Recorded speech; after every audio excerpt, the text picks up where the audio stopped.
우리가 지난주에 기독교 메시지 제일 핵심 중에 하나인 것을 다루었습니다. 우리가 거듭나기 전에, 주님을 만나기 전에 상태가 어떤 상태라고 말씀드렸습니까? 우리의 상태는 죄와 허물로 죽어 있었다고 말씀드렸습니다. 허물과 죄로 죽어 있는 상태가 어떤 상태이죠? 세상의 풍속을 따르고, 우리가 자유인이라 생각했는데 세상의 풍속에 종이 되었고, 공중의 권세 잡은 자를 따르고, 그리고 육체의 욕심, 타락한 본성이 이끄는 욕심에 따라서 몸이 원하는 죄를 짓고 마음이 원하는 죄를 짓는, 하나님 앞에서 죄 있는 상태로 살고 있었다. 우리가 이것을 보았습니다. 오늘은 또 하나를 볼 것입니다. 그러니까 허물과 죄로 죽었다. 그러면 결과는 네 가지로 나타난다는 거죠. 그렇죠? 세상의 풍속을 따르고, 마귀를 따르고, 육체의 욕심을 따르고, 네 번째는 본질상 진노의 자녀였다는 것입니다. 이 본질상이라는 것은 태생적으로 어머니 모태에서부터 태어날 때부터 진노의 상태, 하나님의 심판받는 상태, 하나님의 진노받는 상태에 있었다. 성경은 이렇게 이야기하고 있는 것이죠. 사실 하나님의 심판, 하나님의 진노라는 것은 현대인들이 제일 생각하고 싶지 않은 부분입니다. 그렇지만 성경은 단호하고 분명하게 하나님의 심판이 있다고 말씀합니다. 모든 인생들이 하나님의 심판대 앞에 서야 됨을 성경은 말씀하고 있는 것이죠. 우리가 주님을 믿었다면, 거듭났다면 우리는 심판의 부활로 임하지 않고 구원의 부활을 경험할 것입니다. 그런데 어머니 모태에서부터 태생적으로 태어난 자연인의 상태로 그대로 있다면 그 사람은 하나님의 심판을 받고 하나님의 진노를 받을 것을 성경은 말씀합니다. 시대는 하나님의 심판을 무시합니다. 사람들은 이렇게 세상이 좋은데 무슨 하나님의 심판이 있어? 이렇게 무시하는 경향을 하지만 기독교와 성경은 분명하게 하나님의 심판이 있고 하나님의 진노가 있다. 자연 상태, 거듭나지 않고 그냥 자연인의 상태에 있는 사람들에게는 하나님의 진노가 있다고 분명하게 말씀합니다. 사람들은 죄를 짓고 악을 행하면 다 탓을 합니다. 환경이 이래서 내가 어쩔 수 없었어. 저 사람이 그래서 내가 어쩔 수 없었어. 이러면서 탓을 합니다. 그런데 하나님은 절대로 속지 않으시는 분이십니다. 우리는 연약한 양심 때문에 자꾸만 나의 죄를 합리화합니다. 그렇지만 하나님 앞에서 죄가 아닌 것이 아니죠. 죄는 반드시 하나님의 진노를 부르게 되어 있습니다. 지금은 은혜의 시대죠. 그렇죠? 예수 그리스도의 은혜의 시대입니다. 얼마든지 우리가 하나님 앞에 죄를 용서를 구하면 용서받는 시대를 살아가고 있지만, 그렇지만 하나님 앞에 거듭나지 않으면 하나님의 심판을 불러온다고 분명하게 말씀하고 있는 것이죠.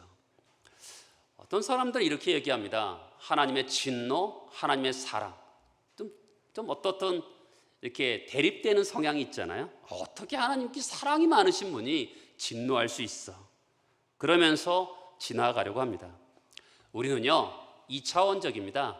이것 아니면 저것이죠. 근데 하나님은 2차원적인 분이 아니세요. 하나님은 입체적인 분이시죠.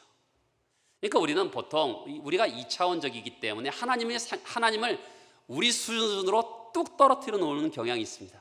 그래서 우리의 논리를 가지고, 아니 어떻게 사랑이 많으신 하나님이 진노하실 수가 있어, 이렇게 우리의 논리를 펴지만, 그러나 하나님은 입체적인 신분이시기 때문에 하나님은 우리를 사랑하시면서도 또한 진노하실 수 있음을 성경은 우리에게 말씀하고 있는 것이죠. 만약에 하나님의 심판을 무시하면 심판날에 반드시 진노가 있음을 성경은 말합니다. 저는 여러분들에게 분명히 가르쳤습니다. 나중에 하나님의 심판대 앞에 섰을 때 윤 목사가 안 가르쳤다, 절대로 말하면 안 됩니다. 이 진노는 우리가 생각하는 것처럼 보통 우리는 분노하면 걷잡을 수 없는 그런 분냄을 생각합니다. 하나님 말씀하는 그 진노는 우리가 걷잡을 수 없는 그런 분냄을 얘기하는 게 아닙니다. 하나님의 진노, 하나님의 심판은 죄를 향해서 미워하고 죄를 향해서 하나님이 대적하는 겁니다. 왜 그렇습니까? 하나님 성품 때문에 그래요. 하나님이 거룩하고 의로우시기 때문에 그렇습니다. 하나님은 거룩하고 의로우신 분이기 때문에 죄를 참아보지 못하시는 분이시죠. 죄와 악은요, 하나님의 분노를, 하나님의 진노를, 하나님의 대적을, 하나님 미워하심을 불러일으키는 것입니다. 언제든지 하나님은 거룩하고 의로우신 분이기 때문에 죄를 참아보지 못하시는 분입니다. 반드시 죄는 하나님의 심판을 불러오는 것이죠. 아담이 죄를 지었을 때 에덴 동산에서 쫓겨났습니다. 에덴 동산에 계속 살지 않았어요. 소돔과 고모라 성의 심판 기억하시죠? 노아의 홍수 사건, 하나님의 심판이 있다는 것을 우리에게 보여줍니다. 그러나 더 중요한 것은 구약시대 이스라엘 백성, 언약 백성이고 선택받은 백성이었습니다. 예루살렘 성전이 있기 때문에 예루살렘 성은 절대로 멸망하지 않을 거라고 생각했습니다. 사실 바벨론의 침략이 있기 전에는 예루살렘 성은 한 번도 함락된 적이 없습니다. 더더욱 그들은 하나님의 임재가 있는 예루살렘 성은 절대로 멸망하지 않을 거라고 생각했습니다. 근데 하나님께서 인내하시다가 죄를 심판하십니다. 예루살렘 성전을 회파합니다. 돌 위에 돌 하나도 남지 않게. 그리고 언약 백성을, 나라가 없는 백성을 만듭니다. 바벨론 유수로 그들을 끌고 갑니다. 하나님은 오래 참으시지만 때가 되었을 때는 하나님이 심판하신다고 이야기하는 것이죠. 한국교회 성도들이 제일 좋아하는 성경은 요한복음 3장입니다. 하나님의 사랑을 이야기하고 하나님의 구원을 이야기합니다. 그런데 그 장의 36절에 보면 아들을 믿는 자에게는 영생이 있고 아들에게 순종하지 않는 자는 하나님의 진노가 그 위에 머물러 있느니라, 이렇게 말합니다. 하나님은 정말로 사랑이 많으시지만 죄를 눈감아 주지 않습니다. 예수 그리스도의 대속의 은혜로 죄가 용서받지 않으면, 그리고 하나님 앞에 죄가 용서받지 않은 상황에서 하나님 앞에 서면 심판을 불러온다고 분명하게 이야기합니다. 로마서 1장에 보면 하나님의 진노가 하늘로부터 나타난다고 합니다. 나타난다는 것은 현재형입니다. 우리가 그날에 예수 그리스도께 재림하실 때 심판이 있을 거다, 이렇게 생각합니다. 그러나 성경은 그때만 심판이 있는 것이 아니라 지금도 하나님의 심판이 있음을 이야기합니다. 지금은 은혜의 시대입니다. 예수 그리스도의 보혈로 정말 죄를 용서만 구하면, 그분을 믿기만 하면 죄가 용서받고 천국 백성이 되는 은혜의 시대입니다. 그래서 하나님께서는 모든 죄에 대해서 다 심판하지 않는 그런 시대를 살아가고 있습니다. 하지만 때에 따라서는 하나님께서는 지금도 하나님의 진노가 나타난다, 이렇게 말씀하고 있는 것이죠. 사람들은요, 이렇게 생각하죠. 환경을 탓하고 사람들을 탓하기 때문에 환경을 좀 좋게 하고 어떤 좋은 사람 본보기를 세우고 그러면 사람들이 진보하고 성숙한다고 생각합니다. 그런데 하나님께서는 인간을 죄인이라고 합니다. 사람들은 이렇게 얘기하죠. 죄를 지었기 때문에 죄인이라고 생각합니다. 성경 어떻게 하죠? 죄인이기 때문에 죄를 짓는다고 합니다. 허물과 죄로 이미 죽어버렸어요. 영적 생명이 없는 겁니다. 그렇기 때문에 그 사람들이 죄인이기 때문에 죄를 경향성이 있고 죄를 좋아하는 것이죠. 예수께서 이렇게 말씀하셨습니다. 너희 바깥에서 입을 통하여 들어가는 것이 너희를 더럽게 하는 것이 아니라 내면에서부터 입을 통해서 나오는 것이 너희를 더럽힌다고 합니다. 허물과 죄로 죽어버렸어요. 그 내면 세계에서 이미 영적 생명이 끝나버렸기 때문에 우리 안에 있는 더러움이 입을 통해서 나와서 이 세상을 더럽힌다라는 것입니다. 여러분, 개인이 하나님 앞에서 심판대 앞에 반드시 서게 될 것입니다. 우리는 지금 은혜의 시대이기 때문에 이때 예수를 믿고 용서를 구하면 우리는 하나님의 진노를 피하게 될 것입니다. 잊지 마세요. 우리 인간의 자연인의 상태를 어떻게 표현하죠?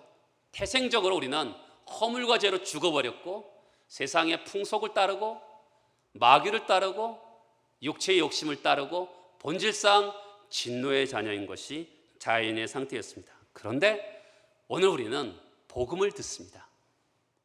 4절로는 어떻게 시작하냐면 그러나 하나님께서, 이렇게 알 수가 있죠. 그러나, 이것은 완전히 뒤집는 거죠. 윤 목사는 못생겼다. 그러나 또 못생겼다. 이렇게는 말이 안 되잖아요. 그렇죠? 그러나라는 것은 완전히 뒤집어지는 거거든요. 그런 것처럼 지금까지는 비참한 상태에 있던 인간들이 4절에 우리 성경에는 빠져있지만 그러나 하나님께서 우리를 구원을 베푸셨음을 성경은 말을 하고 있습니다. 기독교는 무엇입니까? 기독교는 역정과 변화의 종교입니다. 어머니 모태에서부터 우리는 허물과 죄로 죽은 상태에서 태어나서 세상의 풍조를 따르고 마귀를 따르고 육체의 욕심을 따라서 본질상 진노의 자녀였는데 하나님이 그러나 하나님께서 찾아오셨습니다. 간섭하셨습니다. 그리고 우리에게 찾아오셔서 예수 그리스도를 통해서 우리를 찾아오셔서 우리를 구원을 베푸셨습니다. 성경은 전에는 그러나 이제는, 로마서에서 보면 죄 가운데 죄를 설명하다가 그러나 이제는 이렇게 표현하는 것을 보게 됩니다. 여러분, 기독교가 사람을 향해서 주는 핵심적인 메시지가 뭡니까? 이전에는 어떤 상태에 살았는지 몰라도 그러나 이제는 하나님께서 개입하시고 찾아오셔서 그러나 이제는 다른 삶, 역정과 변화의 삶을 살게 되었다. 성경은 이렇게 분명하게 말씀하고 있는 것이죠. 시대의 정신이 사람들 연약하기 때문에 어쩔 수 없다. 난 그래서 바뀌지 않는다. 여러분, 그러면 가짜입니다. 기독교는요, 더 이상 이전의 상태로 살 수가 없는 거예요. 이전에는 진노의 상태이고 마귀를 따르는 인생을 살았다면 그러나 이제는 변화와 역전의 상태로 사는 것이 기독교의 모습을 이야기하십니다. 왜 그렇지요? 나는 어떻게 할 수가 없는 거죠. 그러나 하나님께서 찾아오시고 간섭하심을 통해서 우리에게 인생의 역전과 변화가 일어났음을 성경은 말을 하고 있는 것입니다. 하나님께서 찾아오신 것이고 하나님께서 간섭하셔서 더 이상 과거의 그런 상태에 있는 것이 아니라 그러나 이제는 과거의 상태에 머물러 있는 것이 아니라 변화와 역전이 우리의 삶에 일어났다. 성경은 말하고 있는 것이죠. 이것이 복음인 것입니다. 우리가 변화되지 않으면 가짜입니다. 예수 믿고 변화되지 않는 거, 나는 연약해서 어쩔 수 없었어. 아니죠. 그렇죠? 우리는 본질상 진노의 자녀였는데 그러나 하나님께서 하면서 우리를 구원하셨기 때문에 우리는 역전이 일어나고 변화가 일어나는 것을 당연하게 성경은 말씀하고 있는 것입니다. 만약에 변화되지 않았다면 여러분들은 복음을 모르는 것이고 기독교를 모르는 것이죠. 마태복음 산상설교에 보면 주여 제가 주의 이름으로 귀신을 쫓아내고 무수한 일을 행했습니다. 그때 주님이 말씀하시기를 내가 너를 도무지 알지 못하느니 나에게서 떠나가라. 여러분에게 진실한 변화가 없다면 정당한 것이 아닙니다. 기독교는 절대로 이전과 같을 수가 없는 거예요. 그러나 이제는, 그러나 하나님께서는, 물론 우리 혼자 되는 게 아니죠. 하나님께서 찾아오셔서 본질상 진노의 상태였는데 하나님께서 찾아오셔서 간섭하셔서 우리를 구원하심으로 말미암아 우리 인생의 변화와 역전이 일어났음을 성경은 분명하게 말씀하고 있는 것이죠. 복음은 이렇습니다. 기쁜 소식. 따라서 해보시겠습니까? 복음은 하나님과 하나님이 하신 일을 믿는 것이다. 우리가 예수를 믿는다고 합니다. 예수의 뭘 믿는 거죠? 예수가 하신 일을 믿는 겁니다. 종종 사람들이 기독교를 오해합니다.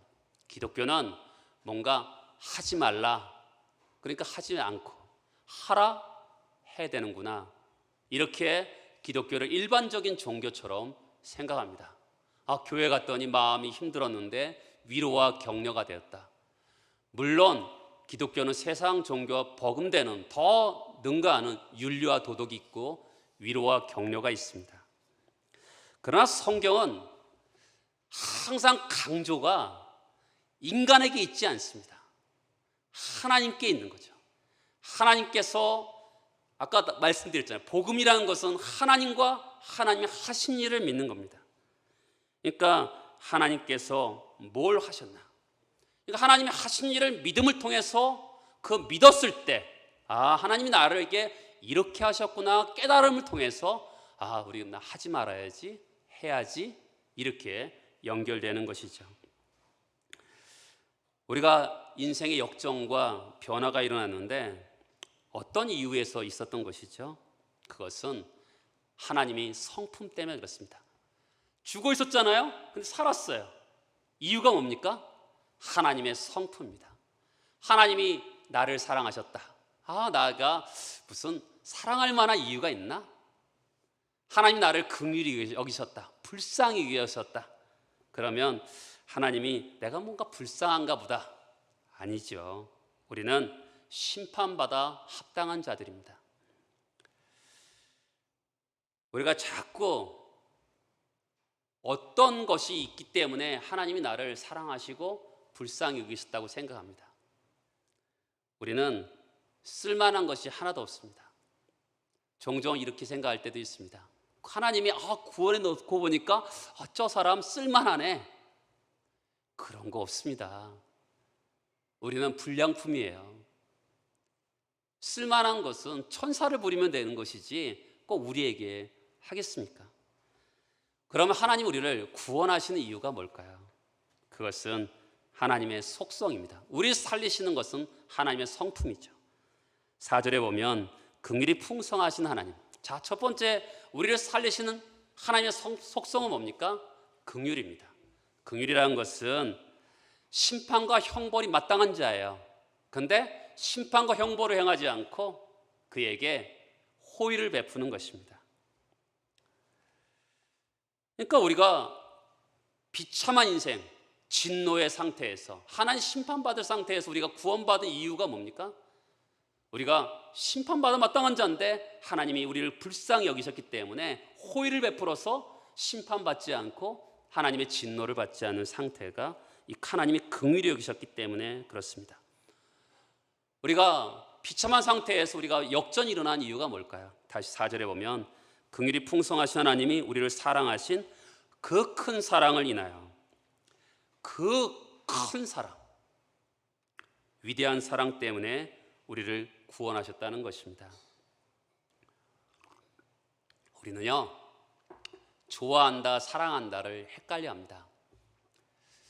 여러분, 누구를 생각하면 기쁘고 행복할 때가 있죠? 그거는 좋아하는 겁니다. 여러분, 우리 교회 오면 왠지 모르게 그냥 그 사람이 나한테 뭐 해준 거 없어도 그냥 좋아하는 사람이 있습니다. 왜냐하면 우리가 우리의 기질 때문에 기질이 서로 맞아서 좋아하는 사람이 있습니다. 사랑이라는 것은 그것과 좀 다릅니다. 사랑이라는 것은 우리는 왜곡된 어떤 것 때문에 감정적인 거라고 생각하는데, 성경이 말하는 사랑은 이런 것입니다. 그 사람에게 어떤 아무것도 없어요. 그런데 사랑받을 만한 자격도 조건도 아무것도 없는데 그 사람을 위해서 희생하고 대가를 지불하고, 그런 것이 사랑인 것입니다. 하나님이 우리를 심판받아 마땅한 자잖아요. 로마서에 말씀하잖아요. 우리가 연약할 때 하나님을 기쁘시게 할 만한 아무것도 없습니다. 우리가 원수 되었을 때, 또한 우리가 하나님과 정말 죄인 되었을 때, 하나님 앞에 죄인 되었을 때 예수 그리스도를 죽이시면서까지 우리를 향한 사랑을 확증하셨습니다. 사랑이 뭘까요? 우리에게 어떤 자격도 조건도 없는데 하나님께서 대가를 지불하면서 희생하면서 사랑하셨다. 그게 성경이 말하는 사랑인 것입니다. 종종 부부들 사이 속에서 이런 부부들이 있습니다. 목사님, 우리 부부는 말이 잘 통해요. 마음이 잘 통해서 별로 싸우지도 않아요. 여러분, 그것은 세상이 원하는 부부입니다. 성경이 원하는 부부는 그런 걸 다르죠. 부부로 살 때 어떻습니까? 어쩔 때는 사랑할 수 없는 순간을 겪을 때도 있습니다. 부부간 뿐입니까? 자녀들도 어느 순간에 정말로 사랑할 수 없는 순간도 있습니다. 부모도 그렇죠. 인생을 살다 보면 그럴 때도 있습니다. 그럴 때 사랑이 뭡니까? 사랑할 수 없지만 도저히 사랑할 수 없어 하면서 도피하는 것이 아니라 하나님의 사랑을 배웠잖아요. 하나님, 우리가 연약할 때, 심지어 죄인 되었을 때, 원수 되었을 때 그냥 나 사랑해 이럴 것이 아니라 예수를 희생하면서까지 사랑을 우리에게 확증시켜 주신 거죠. 그런 것처럼 사랑할 수 없는 순간을 맞이할 때 정말 나를 깨트리지 않으면 사랑할 수 없습니다. 어쩔 때는 원수 같을 때도 있지 않습니까? 사랑해야지. 근데 보면 사랑이 생기지 않습니다. 나가 완전히 깨트려지고 주님의 은혜로, 나를 주님의 사랑으로 완전히 쏟아붓는 그 사랑이 덧입혀지지 않으면 절대로 상대방을 사랑할 수 없는 순간이 있습니다. 우리의 사랑은 나를 깨트리면서, 나를 희생하면서, 그런 것이 사랑할 때 정말 하나님의 사랑이 강같이 우리 모두에게 흘러넘치게 되는 것이죠. 또 하나 중요한 게 있습니다. 5절 뒤에 보면 너희는 은혜로 구원을 받은 것이라 라고 합니다. 여기 청년들도 있고 하니까 잠깐 영어를 좀 쓰겠습니다. 은혜라는 것은 그레이스입니다. 보통 폐하, 이게 전화할 때 이것을 영어로 Your Grace라고 합니다. 왜냐하면 왕이 은혜를 베푸는 자리이기 때문에 Your Grace, 폐하를 그렇게 씁니다. 그리고 우리가 보통 이게 추석이라든지 광복절에 사면을 합니다. 이 사면을 Act of Grace라고 합니다. 은혜의 행위죠. 또 은행에서 신용대출을 하는데 유예 기간을 줄 때가 있습니다. 이것을 Grace Period라고 합니다. 봐주는 거죠. 그렇죠? 세상에서도 은혜가 있습니다. 근데 세상은 어떻습니까? 조건이 있습니다. 자격이 있습니다. 너 나한테 잘하면 나도 잘하고, 너 나한테 못해? 나도 너한테 못하고. 저 사람이 자격을 갖췄네? 조건을 갖췄네? 잘해야지. 왜요? 혹시 떡고물이라도 떨어질까 봐. 저 사람이 아무 나에게 보탬이 되지 않아. 그러면 아무렇게 대하는 것이 이 세상의 삶의 방식입니다. 세상은요, 정말 핵심이 조건과 자격과 일한 것에 따라 그것이 핵심입니다. 이 세상 질서와 다르게 예수께서 우리를 찾아오셨는데 어떻게 하셨습니까? 우리는 허물과 죄로 죽어있는 상태, 자격이 없는 상태인데 우리를 찾아오셔서 우리에게 은혜를 베풀어 주셨습니다. 그러니까 우리가 어떻게 살아야 되죠?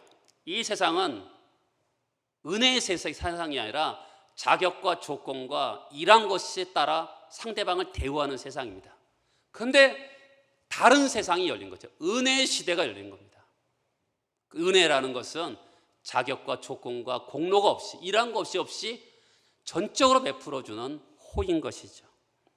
새로운 질서가 열렸습니다. 자, 우리가 누구에게 구제를 베풉니다. 저 사람 불쌍해서 도와준다. 그거는 세상 사람들이 하는 겁니다. 예수 믿는 사람들은 구제를 할 때 나는 구원의 은혜를 가지고 그 사람들을 구제를 하는 겁니다. 나는 자격과 조건이 없는데 은혜를 받았으니까 그 사람이 나한테 뭘 할 수 있는 게 아니잖아요. 내가 구제 대상이. 그럼에도 불구하고 그에게 은혜를 베푸는 거죠. 성도들은 은혜에 통치하는 다른 질서를 만났기 때문에 어떻게 해야 되죠? 세상을 어떤 조건이나 자격을 따라 사는 것이 아니라 달라진 눈으로 상대방에게, 상대방이 어떤 자격과 조건과 아무것도 없지만 그 사람에게 은혜를 베푸는 거죠. 여러분, 교회가 은혜스러운 교회, 그냥 은혜스러운 게 아닙니다. 그냥 하나님의 은혜를 풍성하게 받으면 난 진노의 상태에 있었는데, 나는 지옥 갈 자식이었는데, 그렇다고 내가 한 거 아무것도 없는데, 그러나 하나님께서 나에게 은혜를 베푸셨기 때문에 내가 구원을 받았다.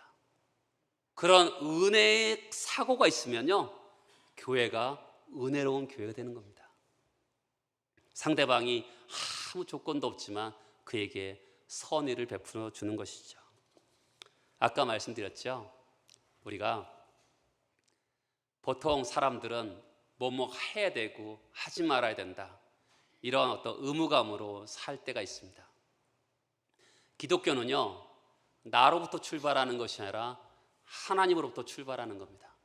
그 하나님의 긍휼, 그 하나님의 사랑, 그 하나님의 은혜를 받으니까 어떻게 해요? 내가 하지 말아야 될 것을 하지 않고 해야 될 것을 하게 되는 것입니다. 하나님을 만나기 전에는 다 가짜인 것이죠. 종교적인 열심을 있을 수 있습니다. 그러나 그것이 하나님 만나기 전에는 다 가짜입니다. 그런데 하나님의 은혜를 경험하니까 티끌 같고 벌레 같은 나에게 하나님이 나를 선대해 주셨어요. 그러니까 어떻게 하죠? 눈이 열리니까 상대방에게 선의를 베풀고 선대하게 되는 것이죠. 다음 주에 더 집중적으로 보겠지만 하나님의 사랑과 긍휼과 은혜가 어떤 방식으로 우리에게 옵니까? 자, 5절에 보면 허물로 죽은 우리를 그리스도와 함께 살리셨고 또 함께 일으키사 그리스도 예수 안에서 함께 하늘에 앉히셨다고 합니다. 하나님의 긍휼과 자비와 은혜가 우리에게 어떻게 찾아옵니까? 따라서 해보시겠습니까? 그리스도와 함께. 그렇죠. 어떻게 찾아왔지? 그리스도와 함께 찾아오는 겁니다. 나는 심판받아 마땅했는데 긍휼을 베푸셨어요. 호의를 베푸셨습니다. 그게 어떻게 찾아왔습니까? 그리스도와 함께. 하나님이 예수 그리스도를 희생하면서 나를 찾아오셨어요. 어떻게 찾아왔습니까? 그리스도와 함께. 하나님께 나에게 은혜를 베푸셨어요. 자격과 조건과 공로와 이런 것이 아무것도 없는데 나를 찾아오셨어요. 어떻게 찾아왔습니까? 그리스도와 함께 찾아온 것이에요. 그래서 어떻게 되는 겁니까? 연합되는 거죠. 보통 신앙 수준이 높아지면 하나님과 연합된다고 생각하는 사람들이 있는데, 신앙의 초보 수준에 예수를 믿는 순간에 예수와 함께 연합되는 것입니다. 자, 연합되니까 어떻게 되죠? 예수가 교회의 머리고 우리는 몸이 되는 것이고, 예수는 포도나무고 우리는 가지가 되는 것입니다. 이런 상상할 수 없는 연합이 우리 삶에 일어나는 것이죠. 사람들은 이런 이야기를 읽으면 충격을 받기보다는 예수께서 살아나셨대, 예수께서 일으키셨대, 예수께서 하늘에 앉히셨대, 나는 지금 일어나는 것이 아니라 미래에 일어나는 거야, 이렇게 생각합니다. 근데 여러분, 오늘 이 살리셨고 일으키셨고 하늘에 앉히셨다, 이것은 헬라어로는 부정 과거 동사야. 이것은 완료형입니다. 이미 일어났다는 것이죠. 자, 살리셨어요. 우리가 죽었기 때문에 살아난 거죠. 그리고 하늘에 앉히셨습니다. 우리가 지금 땅에 있지만 하늘에 안침파된 거죠. 그래서 이 세상을 우리가 다스리고 있는 것이죠. 우리가 영적인 상태가 바뀌었습니다. 죽어있던 상태에서 정말 진노받아 마땅한 그런 상태에서 살아났어요. 그리고 땅에 있는 상태에서 영적인 거주지가 바뀌었죠. 하늘의 보좌 옆에 앉게 된 것이죠. 여러분, 마무리해 보겠습니다. 그때와 지금 여러분 다르십니까? 깊은 웅덩이에 허물과 죄로 죽었고, 또한 세상의 풍조를 따르고 마귀를 따르고 육체의 욕심을 따르고 본질상 진노의 자녀였는데, 지금 하나님의 은혜와 하나님의 사랑과 하나님의 긍휼을 입어서 살리심을 받고 일으키심을 받고 하나님 보좌의 우편에 앉았는데 여러분 지금 다르십니다. 그것을 확인하는 순간 구원의 간격이 있는 거예요. 구원의 간격이라는 것은 어디서 오냐면 바로 이것을 깨닫는 데서 오는 겁니다. 하나님이 행하신 일, 뭘 행하셨어요? 긍휼을 베푸시고 은혜를 베푸시고 사랑을 베푸셨는데 예수와 함께 우리를 일으키시고 살리시고 하늘에 앉히신 그 행하신 일을 우리가 봤습니다. 그것을 깨달았을 때 우리는 삶이 달라지는 것이죠. 이 세상에서 하나님을 위해서 살아가고 이웃을 섬기며 살아가는 것은 하나님이 행하신 일을 진정 우리가 변화될 때 우리가 깨닫게 되는 것입니다. 여러분 귀한 은혜를 받고 그 귀한 은혜를 받은 사람으로서 구원의 간격을 가진 사람으로서 오늘도 삶을 살아내는 우리 모두가 되길 소망합니다. 기도하시고